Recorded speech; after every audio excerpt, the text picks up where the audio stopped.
Hello students, welcome to Dhaka Secondary School North Karachi campus, and today you are watching class 8 English language class in which, and these slides are prepared by Sir Farhan, language teacher of Dhaka Secondary School.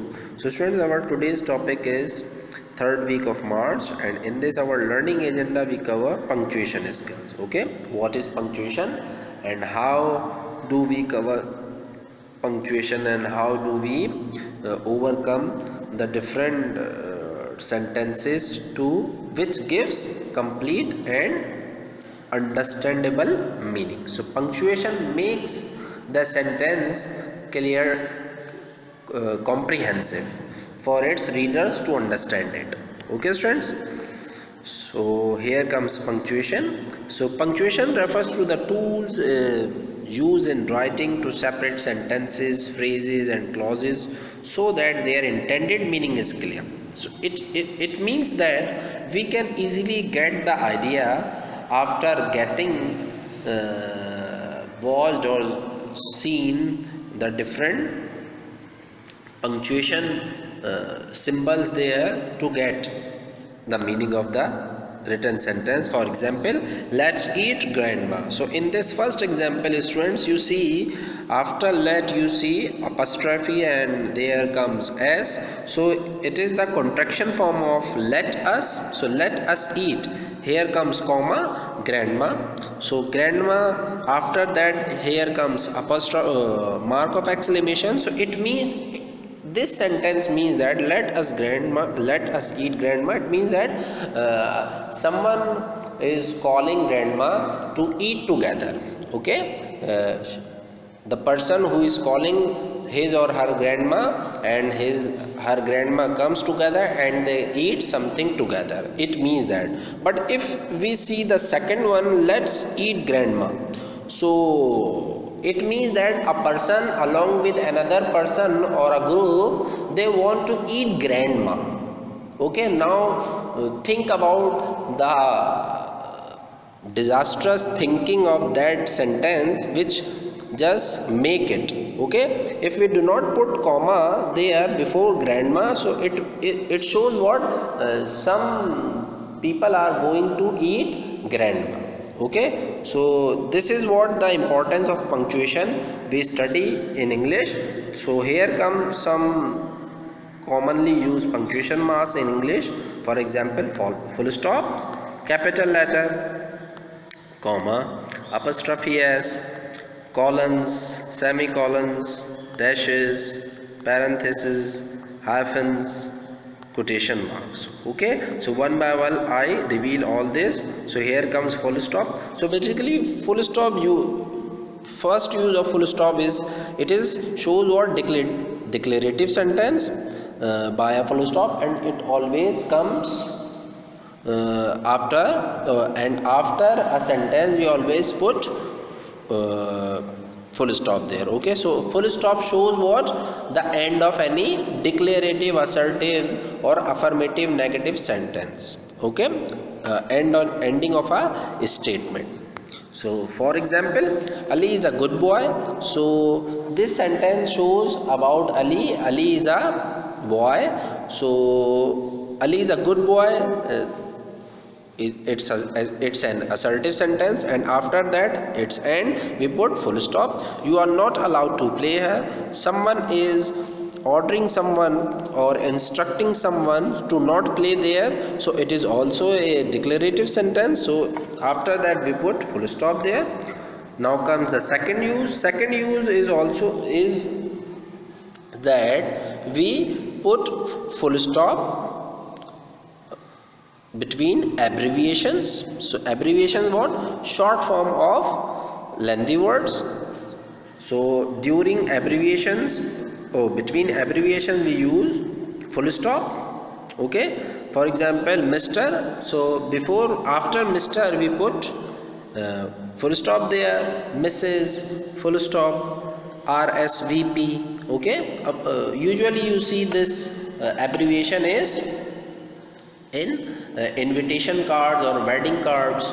Okay, so after every letter you see full stop there. So these are the uses of full stop. Here comes our second, capital letter. So capital letter is what? The first uppercase. Okay, the first letter of any word is capital. That is what? Capital letter. So capital letters first use is what? Whenever we start any sentence, we use always first letter capital of that word. In this first and second sentence, you see the glass is empty, so the first letter of the is capital, and in the second sentence word Y letter is capital, and you see in the last full stop there. Okay, the second use of capital letter is whenever we use proper noun. So before proper noun we always use capital letter. And third use of capital letter is in titles we always use capital letters. Chapter name, title names. So now we move towards our third part, comma. So basically comma is also a part of punctuation, and it can come between, it can be the part in the mid of the sentence. So here comes uses and examples of different uses of comma. So here comes the first use of comma. So comma is used to separate three or more words when they come together, or clauses. For example, the entry includes chips, salsa and a beverage. So you see chips and salsa. So between chips and salsa you see in comma. So this is what? First use of comma. So here comes the second use. Comma indicate that introductory words and phrases move from the end of the sentence. So if we use some adverbs in the last, and if we want to change the place of that adverbs and we place them in the front, so if they come in front of that part, so after that we use comma, then we start our complete sentence. For example, in the light of day. So in the light of day, basically it is the part of the ending of the sentence, but when we use it in the front, so after that we use comma, then we start our further sentence. Here comes the third one. Commas are used between independent clauses joined by a coordinating conjunction: for, and, nor, but, or, yet. Basically, so these are the if we use coordinating conjunction and coordinating conjunction comes, so after coordinating conjunction, fan, boy, like, for, and, nor, but, so we use comma after that. For example, my family went to see the live taping of RuPaul's Drag Race, and comma, but. So after race but comes, and but is what? Coordinating conjunction. So before coordinating conjunction we use comma. Here comes the fourth use. Comma, set of non-essential phrases or clauses, phrases that can be removed without changing the sentence. So here comes, my cousin who recently joined Mafia said it would be best if I skipped town for a while. Okay students, so now here comes our next colons. So colons follow independent clauses and call attention to the information that comes after.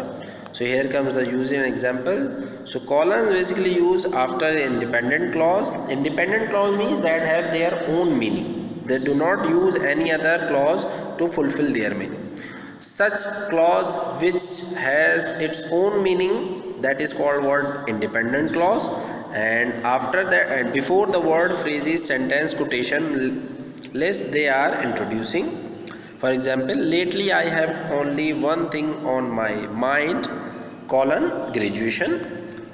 Second, lately I have one thing on my mind, graduating from college.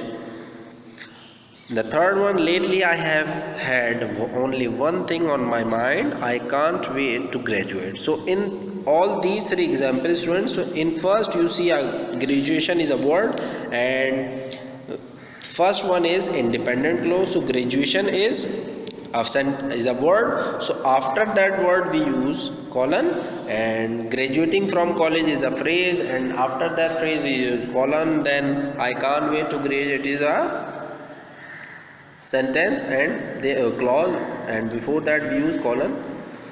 Never use a colon after verb that directly introduces a list. The things on my mind are the following: paper, grades and finals. Okay. Here comes semicolon. Semicolon separate clauses or phrases that are related and that receive equal emphasis. You can go your whole life without using them, or you can impress your readers by using them correctly. For example, for first use, semicolon join two independent clauses completely that are closely related if no coordinating conjunction is used. Megan said she was tired, colon, she had stayed up late cutting. If we do not use any coordinating conjunction, so before coordinating conjunction we use colon, semicolon. Second use, semicolon signal to a reader you were playing to get coffee, colon, however he had to cancel. Next use, semicolon help avoid confusion between items in list where they are already commas. For example, she traveled to Sao Paulo, Brazil, colon, Seoul, South Korea, colon, and Nairobi, Kenya. Okay students, so now we move towards our next topic, quotation marks. Original words. So if there is some quotation of someone and that is original, so before that original content always come between quotation marks.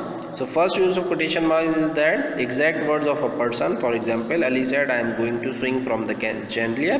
So I am going to swing from the chandelier is a quotation of Ali that comes during between inverted commas. Next use of quotation marks is that before titles or larger works, books names, we use quotation marks. For example, books of stories like The Wonky Donkey, Llama Red Pajama, books name Rich Dad and Poor Dad, In Search of Lost Time, books of poetry Bangidara, Zarbe Kalim, they always come under inverted commas. Next is apostrophe s. So there are lots of use of apostrophe s. So first is when we show possession, and so in order to show possession we use apostrophes there,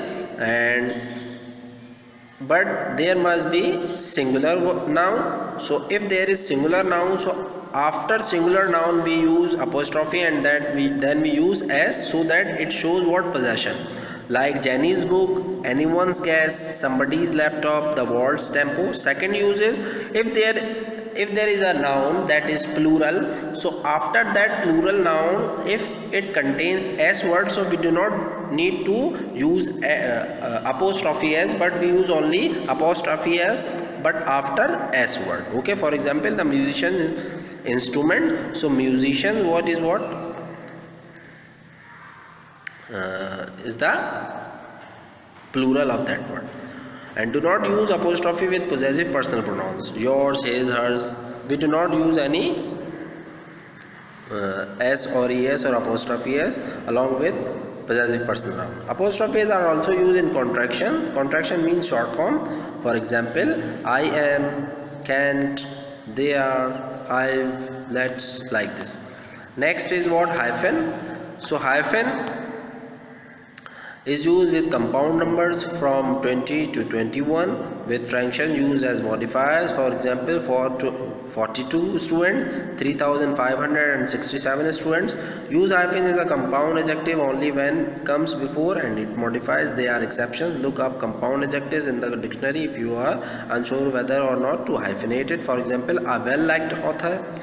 Okay, an author who is well liked means a world renowned composer means a composer who is world renowned. Third is use a hyphen with the prefixes exself, all with the suffix let, with all prefixes before a proper noun or proper adjective. For example, all star, ex mayor, pro choice, self image, non European senator. Okay, use a hyphen with compound phrases. Note, when describe ages, phrases that function as adjectives will use hyphens, while numbers adjectives will not use them. The 99-year-old boy, sister-in-law, up to date. And here comes the last use. Also note, hyphens can change meaning and use them accordingly. Hot water, if we do not, it means that if we use hyphen, a hot water between words, so it means that a bottle for holding a hot water, and the second is a hot water bottle without it. Okay, so here comes the next word, dashes. So here comes the use of dashes and examples. So first use of dashes is it is used in the middle of a sentence. Dash can be put special emphasis on a group of words or make them stand out from the rest of the sentence. So here comes example. Our ideas for the weekend: going to movie, having a picnic, doing homework, and hiking Glacier Trail seemed like a lot to squeeze in. So students, you can see between the red dash marks, this is all what the complete information regarding weekend. Okay. Next is what, at the end of sentence, a dash separates information from the rest of the sentence. For example, I knew the material perfectly. What knew? Until testing. Okay. So here comes our parenthesis. Parenthesis basically is like is bracket. So first use parenthesis, it's set of additional expressions that are not necessary to the sentence. They tend to de-emphasize what they set off. They are often seen as a less academic in tone. For example, we visited several European countries, England, France and Spain. Second use is parenthesis can enclose figures in a sentence. For note, use of numbers like this in sentence may vary from different citation styles. For example, grades will be based on 1. Participation, 2. in bracket in class writing, 3. exams. Third use, when the group inside the parenthesis forms a complete sentence but inserted inside a larger sentence, no period is needed. Okay students, so here comes example. The snow, do you remember what snow feels like, was falling heavily. Here come when parentheses are used to enclose an independent sentence, the end punctuation belongs inside the parenthesis. I am not looking forward to presenting to the class on Monday. My childhood stage fright has never really left me. Okay students, I hope all this. Thank you.